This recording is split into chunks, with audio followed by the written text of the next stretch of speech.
사도신경으로 신앙 고백 드립니다. 나는 전능하신 아버지 하나님 천지의 창조주를 믿습니다. 나는 그의 유일하신 아들 우리 주 예수 그리스도를 믿습니다. 그는 성령으로 잉태되어 동정녀 마리아에게서 나시고 본디오 빌라도에게 고난을 받아 십자가에 못 박혀 죽으시고 장사된 지 사흘 만에 죽은 자 가운데서 다시 살아나셨으며 하늘에 오르시어 전능하신 아버지 하나님 우편에 앉아 계시다가 거기로부터 살아있는 자와 죽은 자를 심판하러 오십니다. 나는 성령을 믿으며 거룩한 공교회와 성도의 교제와 죄를 용서받는 것과 몸의 부활과 영생을 믿습니다. 아멘. 찬송가 212장입니다. 212장.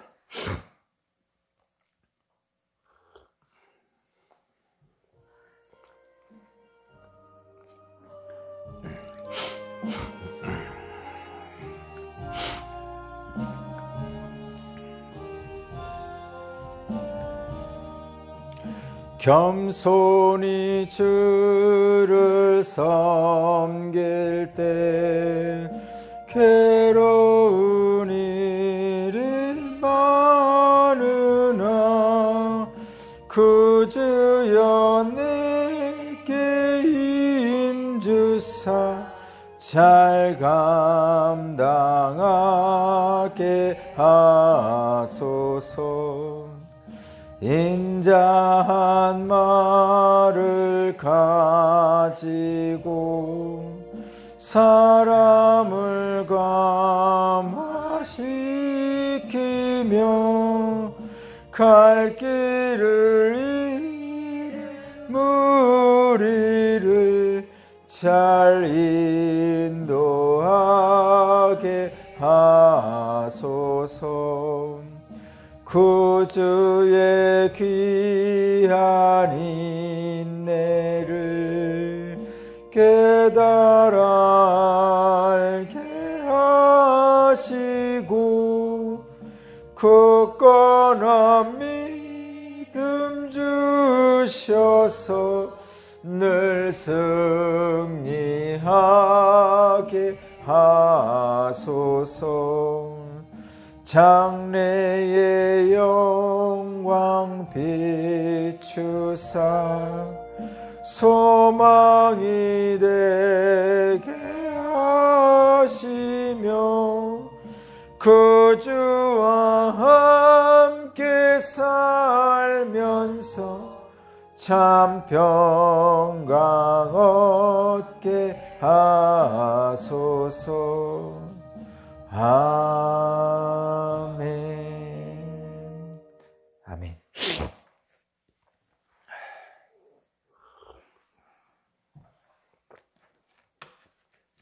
오늘 주신 하나님 말씀은 다니엘 11장 36절에서 45절입니다.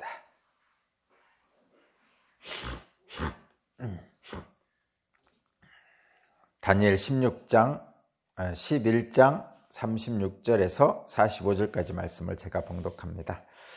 북쪽 왕은 자기 좋을 대로 하며 스스로를 높이고 모든 신보다 자기를 크다고 하며 괴상한 말로 가장 높으신 하나님을 대적할 것이다.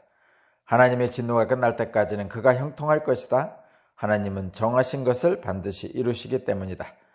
그는 자기 조상이 섬기던 신들이나 여자들이 사모하는 신들을 섬기지 않으며 그 밖에 어느 신도 섬기지 않을 것이다. 자신을 그 모든 것보다 더 높이기 때문이다. 그러나 그 대신에 그는 요새를 지키는 신을 공경할 것이요 그는 조상이 알지 못하던 신을 금과 은과 보석과 진귀한 것들을 바치면서 섬길 것이다. 그는 요새를 수비하려고 이방신을 섬기는 사람들을 용병으로 쓸 것이다. 자기를 통치자로 받아들이는 사람을 크게 예우하여서 높은 관직을 주고 토지도 보상으로 나눠줄 것이다. 북쪽 왕의 마지막 때가 올 무렵에 남쪽 왕이 그를 공격할 것이다. 그러면 북쪽 왕은 병거와 기마병과 수많은 해군 동원하여 홍수처럼 그를 칠 것이며 여러 지역으로 쳐들어가서 휩쓸고 지나갈 것이다. 그 바람에 그는 영광스러운 땅 곧 약속의 땅까지 쳐들어와서 수많은 사람을 죽일 것이다. 그러나 에돔과 모압과 암몬 백성의 지도자들은 그의 손에서 피할 것이다. 그가 그의 손을 뻗어 이처럼 여러 나라를 치면 이집트도 피하지 못할 것이다. 그는 이집트에 금과 은이 있는 보물창고와 모든 귀한 것을 탈취할 것이며 리비아와 에디오피아도 정복할 것이다. 그러나 그때 동쪽과 북쪽에서 들려온 소식이 그를 당황하게 할 것이다. 그러므로 그가 크게 노하여 많은 사람을 죽이고 멸망시킬 것이다. 그가 자기의 왕실 장막을 바다와 거룩하고 아름다운 산 사이에 세울 것이다. 그러나 그의 끝이 이를 것이니 그를 도와줄 사람이 없을 것이다. 아멘.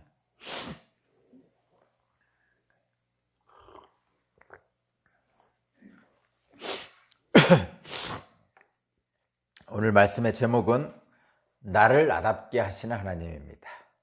나를 나답게 하시는 하나님.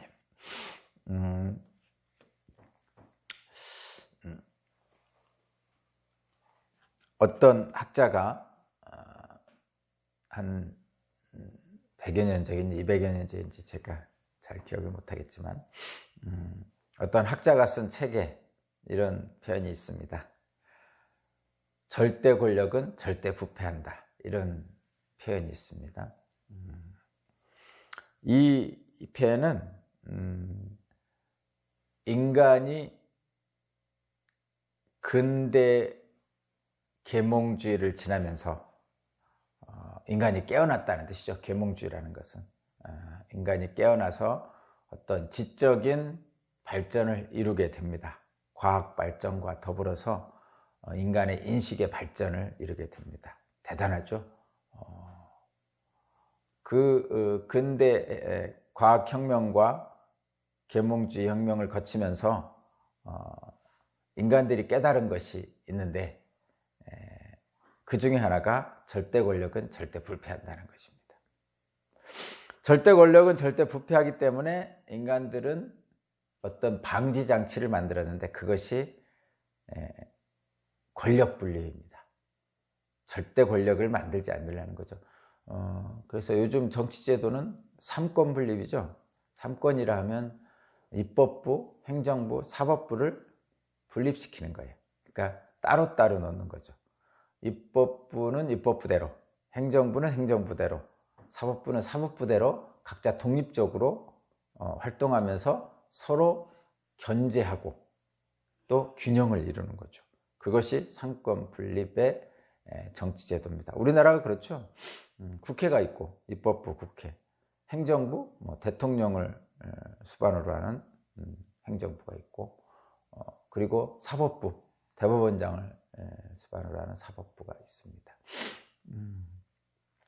그래서 서로 견제와 균형을 하죠. 물론 그 중에 이제 집행부가 집행을 하기 때문에 권력은 제일 세죠.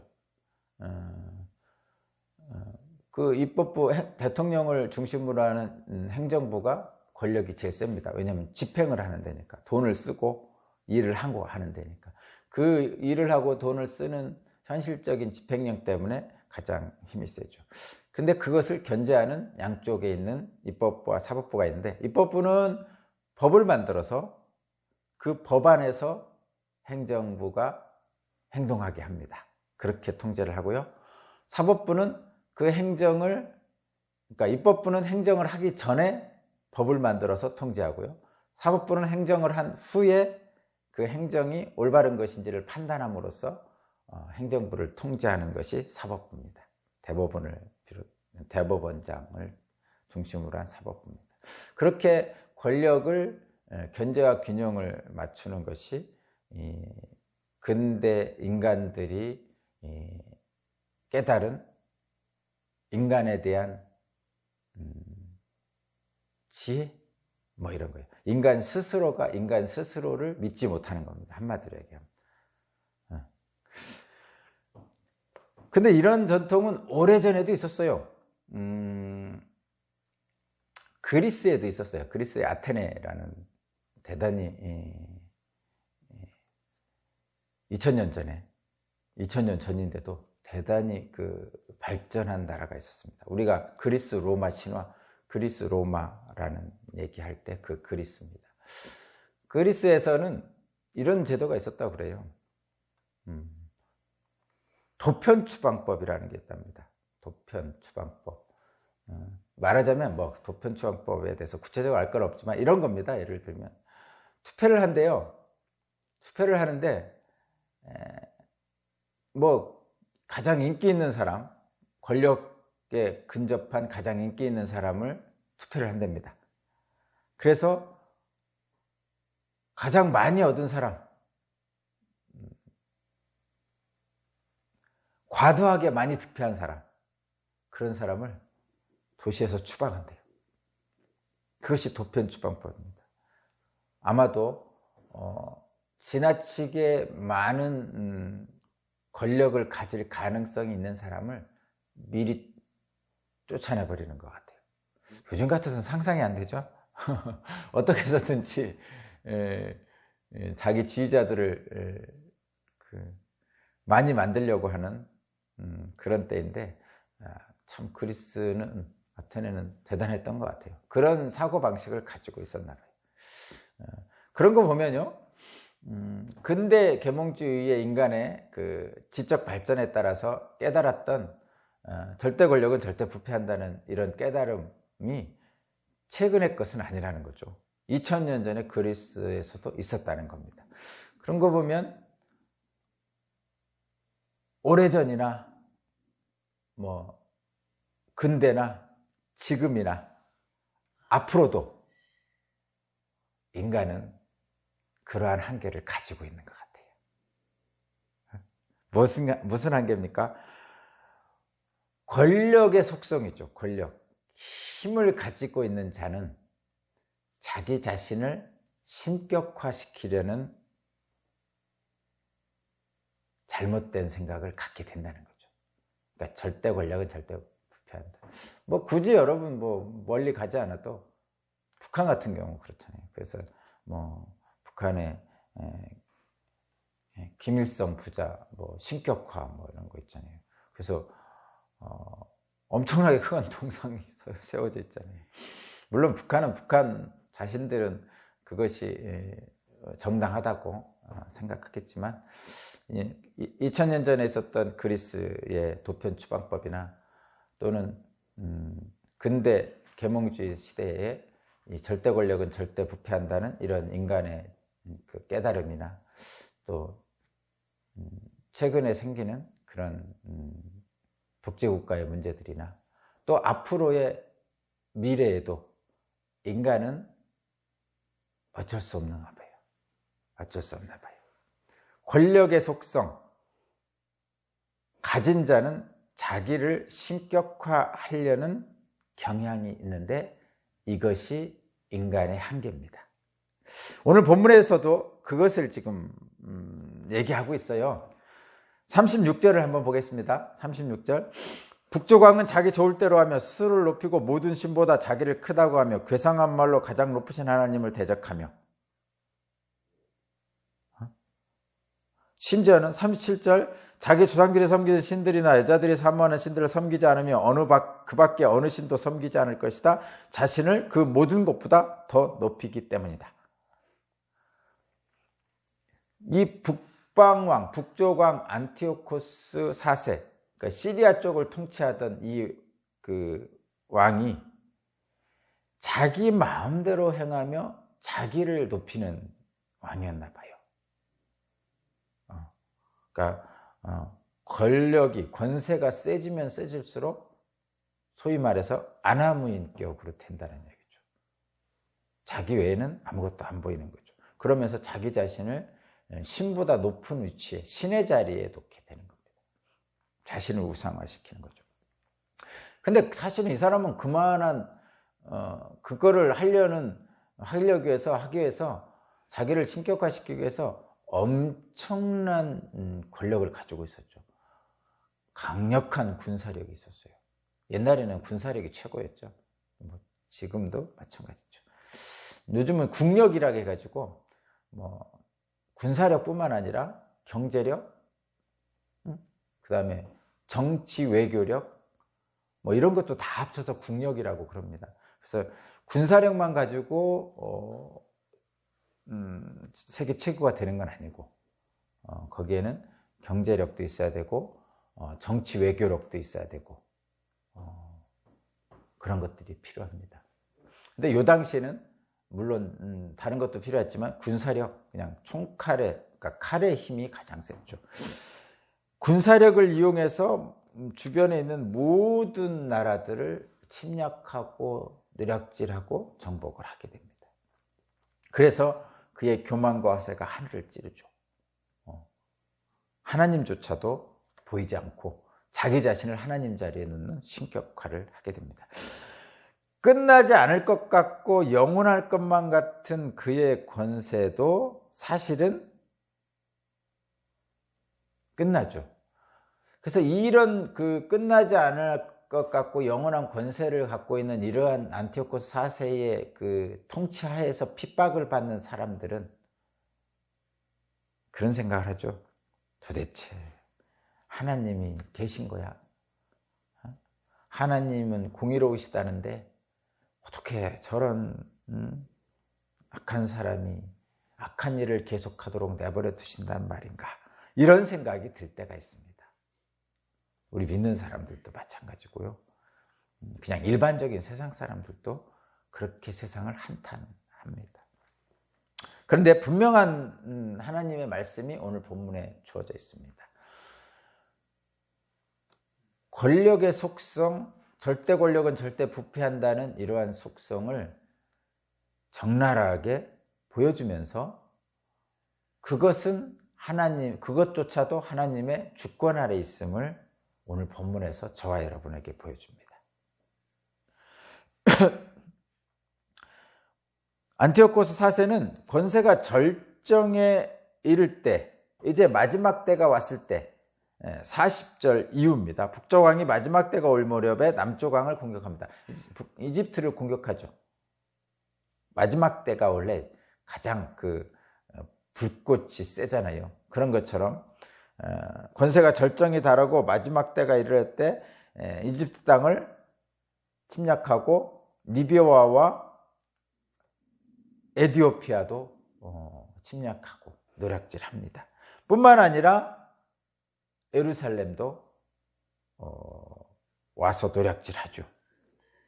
그런데 결국은 그는 그 영원할 것만 같았던 그의 권세가 무너지고 맙니다. 어떻게 무너지는지 한번 볼까요? 45절 그가 자기의 왕실 장막을 바다와 거룩하고 아름다운 산 사이에 세울 것이다. 그러나 그의 끝이 이를 것이니 그를 도와줄 사람이 없을 것이다.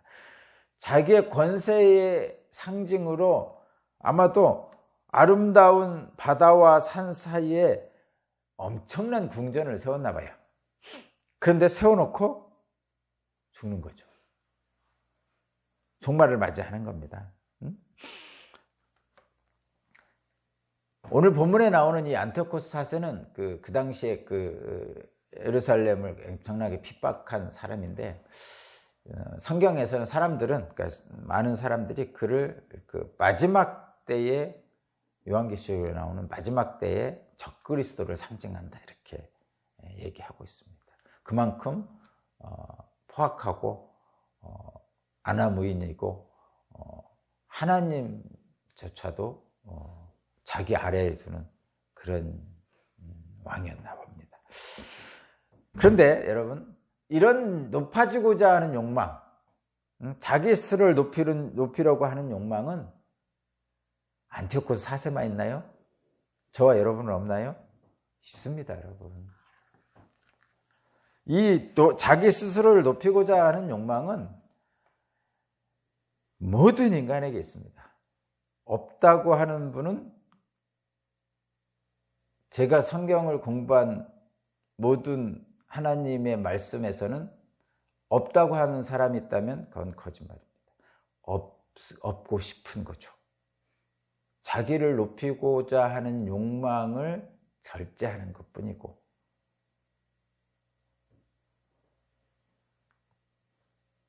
자기를 높이고자 하는 욕망이 없는 인간은 없습니다. 다 있습니다. 그것이 이 땅에 사는 인간의 죄성이고, 그 자기를 높이고자 하는 욕망을 하나님께서 심판하시는 겁니다. 우리 인간들을, 이 세상을 심판하신다고 할 때 그 심판의 핵심 내용은 자기를 높이고자 하는 것을 심판하시는 거예요. 그 자기를 높이고자 하는 것을 성경에서 뭐라고 그러죠? 교만이라고 그러는 거죠. 교만은 천사장이 교만해서 쫓겨났고 아담과 하와가 선악을 알게 하는 나무 열매를 먹은 것이 교만해서 이 땅으로 쫓겨난 겁니다. 결국은 이 세상에 있는 인간은 교만할 수밖에 없는 인간. 하나님을 등지고 하나님과의 관계가 깨진 인간은 교만합니다.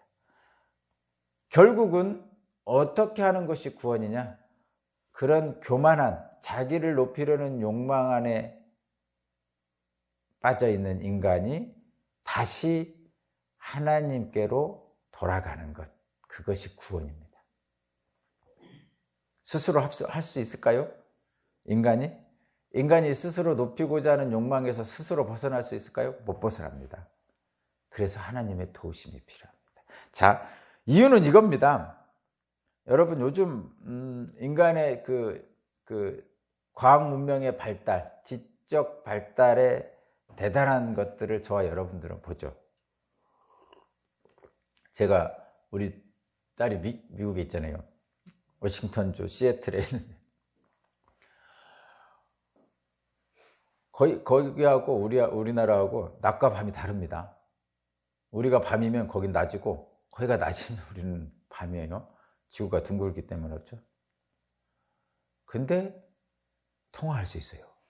바로 핸드폰을 두드리면 바로 그 지구 반대편에 있는 우리 수하고 말할 수 있어요. 심지어는 얼굴도 보면서 말할 수 있어요.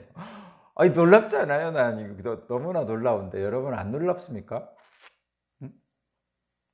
대단한 거죠. 이게 있을 수 있는 일입니까? 여러분 한번 상상을 해보세요.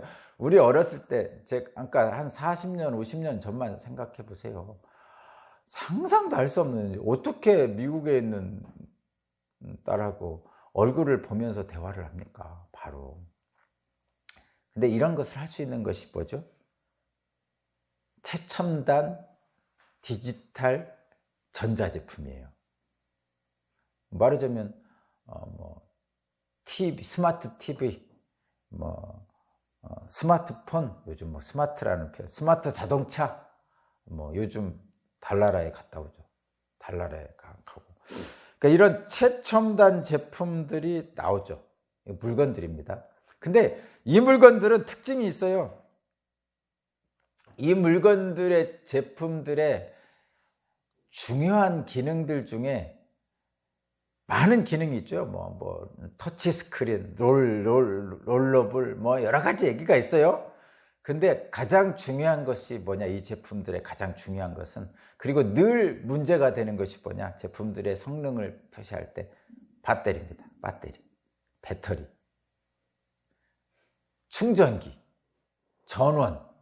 왜냐하면 배터리나 전원이 없으면 아무리 대단한 첨단 제품이라도 아무 소용이 없죠. 망치도 못 씁니다. 전원이 연결되어 있지 않거나 충전되어 있지 않으면 아무것도 아닙니다. 그냥 귀찮은 쓰레기일 뿐입니다. TV를 TV 되게 하고 스마트폰을 스마트폰 되게 하는 것은 그것이 얼마나 첨단적인 기능을 가지고 있느냐의 문제가 가지고 있느냐에 따르기도 하지만, 가장 중요한 것은 그것에 연결된 전원, 충전지의 문제가 제일 중요합니다. 자, 인간도 마찬가지죠. 인간 같은 경우는 요즘 옛날에 저와 제가 기업에 취직하기 위해서 원서를 낼 때는 뭐라 했냐면 자기 PR 시대라고 그랬어요. 그래서 나는 어떤 사람이고 어떤 사람이라고 막 이렇게 하는 것이 중요하다. 그래서 너 자신을 잘 포장해서 내놔라. 잘 제품화돼서 내놔라. 해서 자기 PR, 자기가 잘하는 것을, 장점을 막 얘기하라고 그랬습니다. 근데 요즘은 그것을 자기 PR이라고 안 하고 스펙이라고 그러더군요. 요즘 청년들은 스펙. 얼마나 스펙이 좋으냐에 따라서 좋은 직장을 구하느냐, 그렇지 않으냐가 생긴답니다. 뭐 여러 가지 자격증도 있을 것이고 여러 가지 경험도 있을 것이고 어떠한 봉사활동을 했는가 뭐 이런 것들이 중요하죠. 스펙입니다. 그런데 분명히 말씀드리는데 그리스의 도편추방법, 절대 권력은 절대 부여한다는 근대 계몽주의의 깨달음, 현대의 독재국가의 독재자들, 최첨단 제품의 전원, 그런 것들처럼 인간도 마찬가지로 인간은 스스로를 높일 수는 있는 존재가 아닙니다. 인간은 스스로를 높일 수 있는 존재가 아니에요. 그런데도 인간은 자기를 신격화하고자 하는 욕망을 가지고 있어요. 근데 인간은 본질적으로 스스로를 높일 수 있는 존재가 아닙니다. 인간의 삶은 하나님과 연결되어 있지 않으면 얼마 지나지 않아서 배터리가 방전하여 쓸모없는 스마트폰과 같습니다.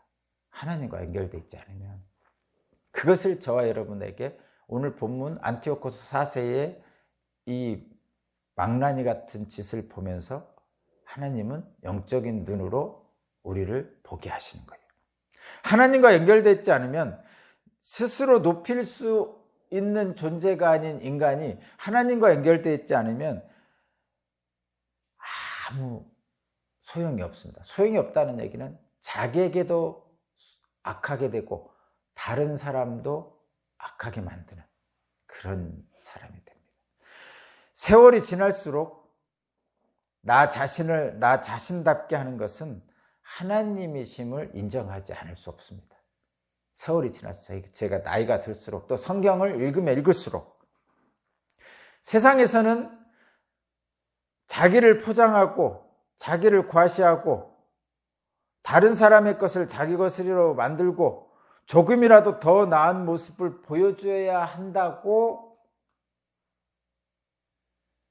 우리를 부추기지만 그런데 결과적으로는 이 안티오코스 4세와 같이 패망의 길로 가는 거죠.